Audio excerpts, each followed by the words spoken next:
Hello and welcome to Twist List. Today we are looking at 10 people who sold out their own kind: traitors, hypocrites, cowards, liars. There are about 1 trillion different words for people who sell out their own kind, but there's one we can all agree on: assholes. Here are 10 guys who betrayed their own communities, big time.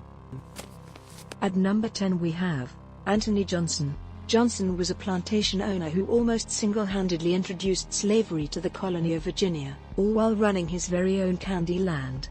Oh, and did I mention he was black? Not only was Johnson African through and through, he was an ex-slave himself. In 1621 he'd been snatched by slave traders and wound up working as an indentured servant in Virginia. Now, while indentured servants were basically slaves, there was one important difference: when their contract expired or was bought out, they were free.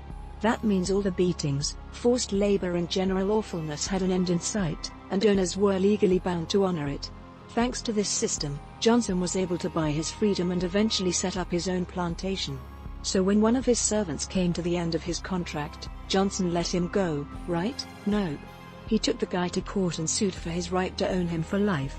The court agreed and, hey presto, suddenly slavery was de facto legal in Virginia.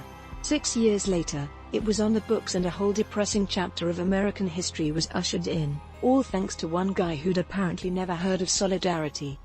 The 9th spot on the list is occupied by Jim West. As a member of the House of Representatives, Jim West developed a track record for anti-homosexuality.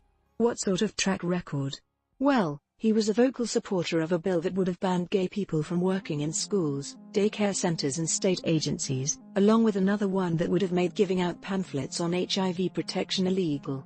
Just to prove he could be a dick to everyone else too, West also signed a bill intended to criminalize teenagers who had sex or even touched each other. And he did all this while acting like the biggest man whore in gay history. In 2004, West was discovered to have a profile on the dating website gay.com. When a newspaper splashed with the story, young boys began coming forward saying he'd seduced them, often in his office, on government time. West's career quickly exploded in his homophobic face, but only after he'd spent 20 years making life a living hell for other LGBT people.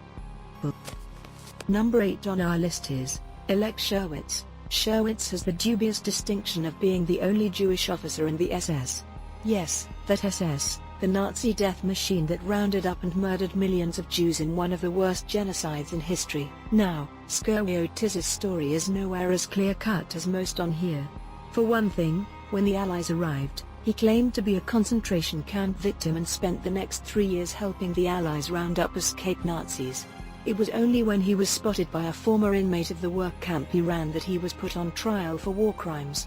But there's now some doubt over his role as a Nazi stooge. While it's undeniable he helped the SS commit atrocities, some argue he also saved thousands of Jews, a sort of undercover Oskar Schindler. So where does the truth lie? Was he a moral man forced to make immoral choices, or a traitor who lied and killed to save his own skin? We'll probably never know. At number 7 we have Maurice Papon. Many French politicians turned traitor under Nazi occupation, but none got away with it for as long as Maurice Papon. Where others went into hiding or were put on trial, he clawed his way up the ladder of the post-war government, eventually being awarded the Legion d'Honneur. It wasn't until 1981 that evidence of his collaboration emerged. His signature was uncovered on a set of papers ordering the deportation of over 1,600 French Jews to Drancy internment camp, a pit stop for those destined to be exterminated. For nearly 20 years the legal system dragged its heels, until Papon was finally put on trial in 1997 and convicted the following year. Because life is terminally unfair, he only served 4 years of his sentence before being released on humanitarian grounds, whereupon he promptly refused to die for another 5 years, and spent the remainder of his life loudly protesting his innocence and generally being an unrepentant idiot. Number 6 on the list is William Joyce. Speaking of unrepentant dicks, they don't come much more unrepentant than William Joyce. Born in America to an Irish father, Joyce began his career of total douchebaggery by aiding the Black and Tans during their brutal suppression of the Irish in 1921.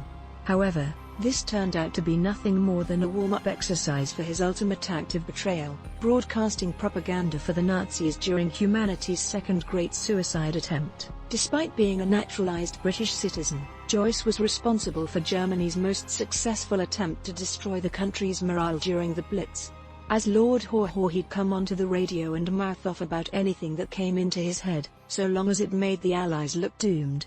At the height of his fame, up to 18 million people would tune in to hear how the Brits were getting steamrolled by the Nazis, creating a climate of uncertainty that could have led to surrender. When he was finally captured in Berlin, Joyce showed no hint of remorse. He eventually died as he had lived, a committed Nazi. The fifth spot on the list is occupied by Omar Hammami. Hammami's betrayal of his people may not be the worst on this list, but it's certainly the funniest. An American citizen, Hammami radicalized himself and vanished off to Somalia to help the cause of global jihad. And by help I mean release hilariously bad rap songs. That's right, rap songs. In an attempt to corrupt other Americans into joining his one-man mission to destroy popular music, Hammami began recording songs about how terrorist life totes beats thug life y'all. If it weren't for his involvement with several fatal attacks on UN troops over the years, it would be tempting to feel kinda sorry for his poor, deluded ass. As it is, Hammami's devotion to jihad has led to the deaths of innocent people and contributed to the ongoing conflict in Somalia. But, on a humorous note, that hasn't stopped other jihadists from claiming he doesn't even write his own lyrics. In other words, not only is he a terrorist, but he's a talentless one to boot. Number 4 on the list is Imran Farrakhan. While Hammami was making his transition from Christian to Muslim, Imran Farrakhan was going in the opposite direction.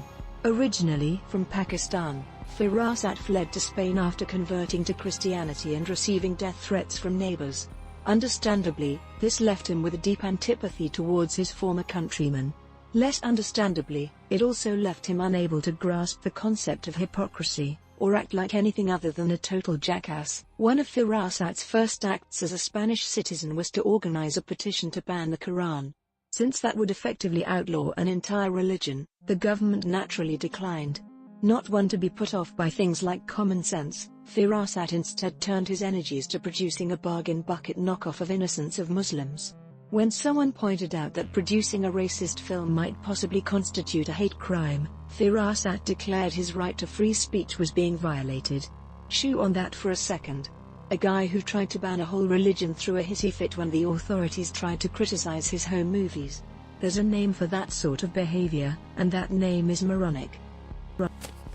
At the third place we have Mir Jafar. Any idiot can sell out his countrymen, but it takes a special kind of idiot to condemn them to nearly 2 centuries of violent oppression.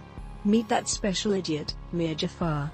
A member of Bengal's ruling class, Jafar was determined to claw his way up to top spot, even if he had to side with the colonial British to do so. Let's be clear about one thing, back in their conquering days, the British weren't the nicest guys. During the period when they ruled about half the world, dozens of native populations were slaughtered, many massacres perpetrated and a whole lot of people exploited. So they were pretty much the last guys a benign ruler would want to let near his people. Unfortunately, Jafar was less benign than he was a total jerk. After cutting a secret deal, he allowed the British to massacre nearly the entire Bengal army and install him as puppet dictator. Proving once and for all that he only had his own interests at heart, Jafar eventually turned on the British, in favor not of his own people, but the Dutch. At this point, the British handed his ass to him and got on with the business of ruling India with an iron fist, a state of affairs that lasted until 1947. At the second spot is Fikret Abdić. You've probably heard of the Bosnian genocide. Briefly, during the catastrophic meltdown of the former Yugoslavia in the 1990s, the Serbian army decided to wipe out as many Bosnian Muslims as possible. Into this madness stepped power-hungry tycoon and ethnic Bosnian Muslim Fikret Abdić, who decided it was the perfect time to realize his childhood dream of being king of the playground. While death, destruction and misery swirled around him, Abdić grabbed a handful of followers and annexed a small chunk of land to start his own republic. Known as the Autonomous Province of Western Bosnia, Abdić's imaginary state instantly allied itself with the same Serb army currently engaged in a massacre of his people. Because there's no point selling out if you don't go all the way, he responded by setting up local concentration camps, where Bosnian Muslims were tortured, sexually assaulted and murdered. Eventually, the Bosnian army wiped out his non-state, but not before Abdić escaped to Croatia. He wasn't arrested until 2002, whereupon he was convicted of the deaths of 121 civilians. Because war criminals can apparently get time off for good behavior, he was released in 2012 and is now inexplicably free. And finally, at number 1, James McCormick. No one likes a war profiteer, and even regular war profiteers don't like James McCormick. According to this BBC story, millionaire McCormick hooked fake bomb detectors to people working in Iraq with roughly zero regard for the consequences. Since they were used by actual soldiers going into actual war zones where there were actual bombs that could actually kill them, those consequences were pretty bad. One Iraqi woman harmed when McCormick's non-detector failed to alert authorities to a suicide bomber required 59 surgeries to recover and lost her unborn baby. Others lost limbs, eyes or even their lives. British troops, Iraqi civilians and government contractors were all endangered by this prize-winning idiot, who apparently never thought people might really use his bomb detectors to, detect bombs. Thankfully he's now been convicted of fraud, though going by some of the other entries on here, you can probably expect him to be out sometime before Christmas. Thanks for watching. If you enjoyed this video and would like to see more, then please hit the subscribe button.